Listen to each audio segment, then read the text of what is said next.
84 खम्भों का नंद भवन है। एक खम्भे से सर को लगाकर मैया यशोदा रुदन कर रही है। जैसे ही कृष्ण पहुंचे हैं, श्री कृष्ण कहते मैया तू काहे को रोवे। हिलकियां भर भर के मैया यशोदा ने कन्हैया को अपने हिबड़े से लगा लिया, छाती से लगा लिया। बेटा तेरे बगैर मेरे जीवन का एक एक पल कैसे व्यतीत होगा। प्रिय सज्जनों, प्रातः काल हुआ है।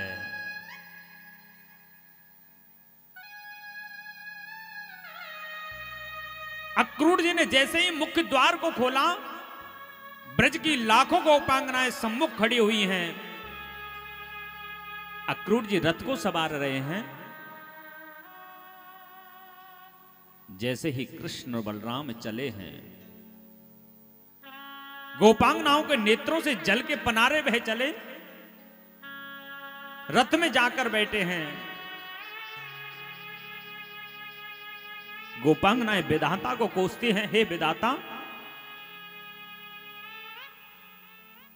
हमें तो लगता है कि तुम ही इस अक्रूर के रूप में क्रूर बनकर हमारे प्राण वल्लभ केशव को हमसे दूर करना चाहते हो।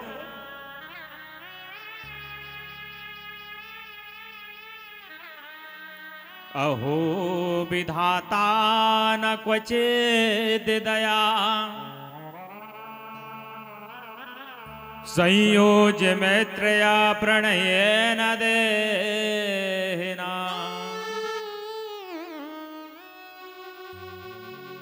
गोपांगना अक्रूर से कहती हैं, अक्रूर जी हमारे प्राण हैं कृष्ण और बलराम। कृष्ण और बलराम को तुम ले जाना चाहते हो, हमारे प्राणों को हमारे शरीर से पृथक करने का तुमने दुस्साहस कर रहे हो। जैसे अक्रूर जी ने अपने रथ को आगे बढ़ाया है, ब्रज की समस्त गोपांगनाएं रथ के सम्मुख आ गई, आकर प्रार्थना करते हैं, गोपाल आपने ये सोच कैसे लिया कि हम आपको जाने देंगे। हे गोविंद, अगर आपको जाना ही है तो इस रथ को हमारे शरीर के ऊपर निकाल कर ले जाइए।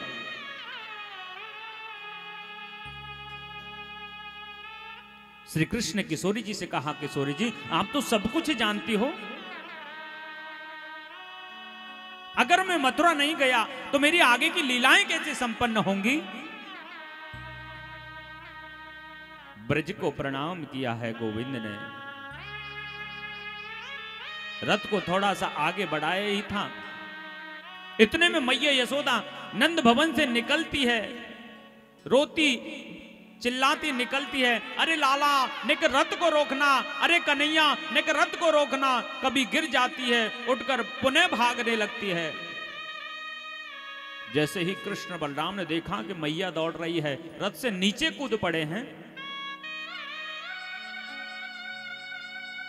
दौड़कर मैया यशोदा को अपने अंग में भर लिया। मैया यशोदा ने अपने नेत्रों से कन्हैया के सर को भिगो दिया है।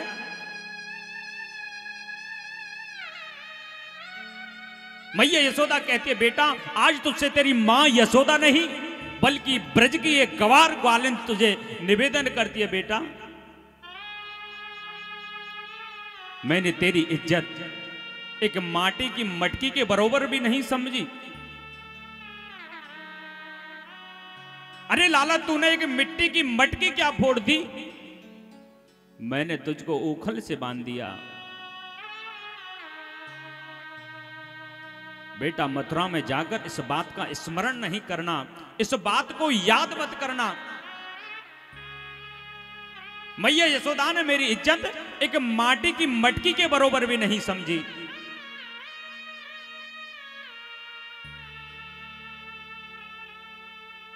और बेटा मुझे तो आज पता चला है तू मेरा नहीं, तू देवकी का लाल है। बेटा तुझे रोकने का मेरा क्या अधिकार है पुत्र। प्रिय सज्जनों, एक त्रिलोकी का स्वामी परब्रह्म परमेश्वर मैया यशोदा के चरणों में हिलकियां भर भर के रोता है, कहता है मैया मैं देवताओं की समान उम्र का भी हो जाऊं तो आपके इस प्रेम से उऋण नहीं हो सकता मां। जो त्याग और प्रेम आपने मुझे दिया है मैं इसको कदापि नहीं भूल सकता।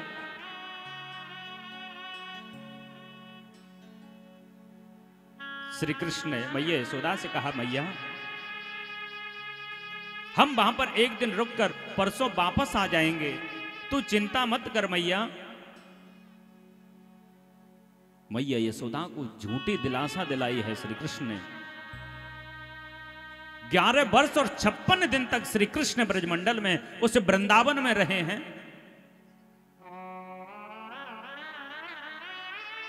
मथुरा की ओर प्रस्थान किया है।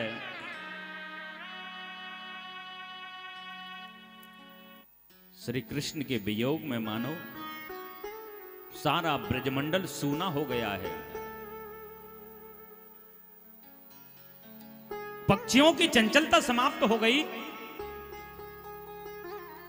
जिन गायों का चारण जो गोपाल करते थे, मानो श्री कृष्ण के वियोग में वो भी मूर्छित हो गई हो।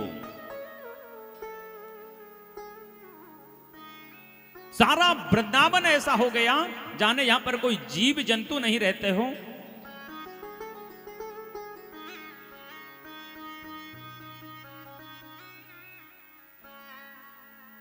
श्री कृष्ण ने मथुरा में प्रवेश किया है। अक्रूर जी के मन में संदेह है, मैं श्री कृष्ण और बलराम को मथुरा ले जा रहा हूं, लेकिन कंस कृष्ण और बलराम को मारना चाहता है।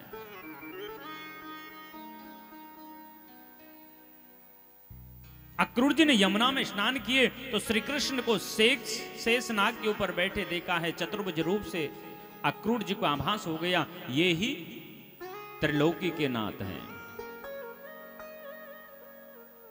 भगवान चले हैं, धोबी घाट पर पहुंचे। भगवान के साथ में उनके ग्वाल वाल सखा इत्यादि हैं।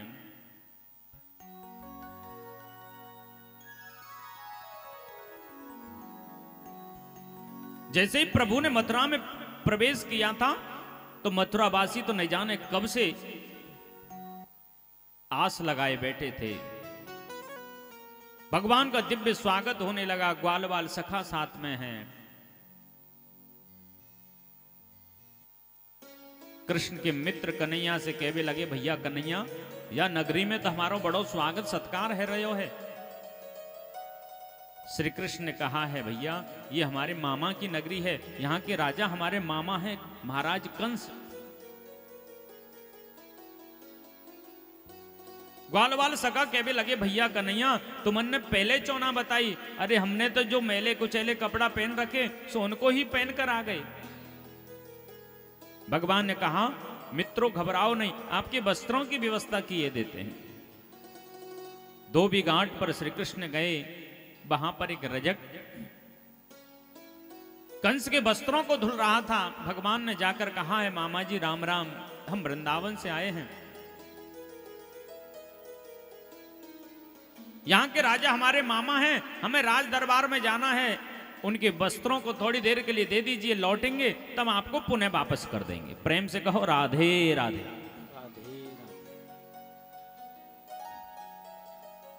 उस रजक ने जैसे ही देखा श्री कृष्ण को पहचान गया, कहने लगा, महाराज कंस तुम्हारा उद्धार करेंगे, बाद में मैं पहले ही कर दूंगा, यहां से चले जाओ। अरे गवार ग्वारियों, जीवन पर्यंत तुमने वेझड़ की रोटी खाई, पोखर को पानी पियो और राजा महाराजा के वस्त्र ने पहनने की अभिलाषा रखते हो। एक ग्वाल वाल सखा कन्हैया के पास में खड़ा हुआ था। कहने लगे, अरे भैया कन्हैया, वह पूतना बारे हाथन ने या मामा को दिखा दे। कन्हैया ने अपनी मुष्टिका का प्रहार किया और धोबी घाट पर ही उस रजक का उद्धार हुआ है। बोलिए कृष्ण कन्हैया लाल की जय हो। अपने ग्वाल वाल सखाओं से कहा, भैया जिसको जैसे वस्त्र चाहिए सो आप पहन लीजिए। सबरे ग्वाल वाल सखाओं ने वस्त्र पहने। अब सखा कहने लगे, भैया ये वस्त्र तो हमने पहन लिए, लेकिन हम छोटे छोटे हैं, वस्त्र इतने बड़े हैं कि सबरो मार्ग सांप है तो भयो चल रहे हो है। भैया कन्हैया ये वस्त्र थोड़े हमारे शरीर के बराबर है, जावे तो बड़ो आनंद आवे। भगवान के एक दर्जी मित्र थे, भक्त हैं, उनके द्वार पर गए, उन्होंने सारे वस्त्रों को ग्वाल वालों की नाप के बनाया। वस्त्र पहन लिए, ग्वाल बाल सका कहने लगे भैया कन्हैया आपने वस्त्र तो पहना दिए लेकिन गले में एक एक माला और हिजाब है तो बड़ो आनंद आवे। एक सुदामा नाम के माली हैं, उनके घर पर प्रभु पधारे हैं। सुदामा माली ने भगवान श्री कृष्ण और उनके ग्वाल वाले सखाओं को माला पहनाई। ग्वाल वाले सखा कहने लगे भैया कन्हैया तुमने माला भी पहना दी, वस्त्र भी पहना दिए, अब तो थोड़ो सो ब्रजवासीन वालों पीरो पीरो थापक हुआ चंदन और लगावे को मिल जाए तो बड़ो आनंद मिले। कुछ आगे चले तो देखा एक 3 जगह से टेढ़ी मेढ़ी बड़ी कुरूप एक नारी हाथ में चंदन का पात्र लिए जा रही थी। भगवान की बगल से निकली, प्रभु ने उसको सुंदर वाणी में कहा है, अरे सुंदरी तुम कहां जा रही हो?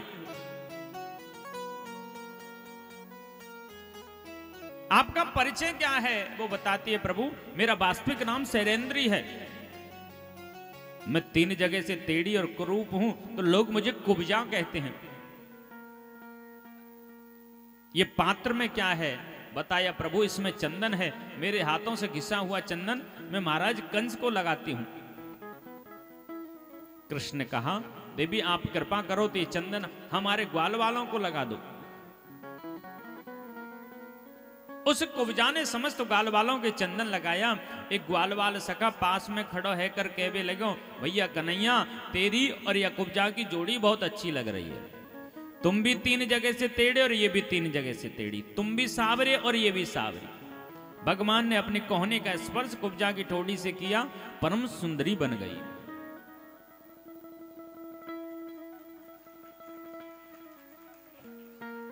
कुब्जा को सुंदरी बनाया, ये संदेश कंस को मिला। कंस तो भयभीत होने लगा। बड़ी रणभूमि में एक धनुष यज्ञ का आयोजन किया है, धनुष यज्ञ रखा था, धनुष रखा हुआ है।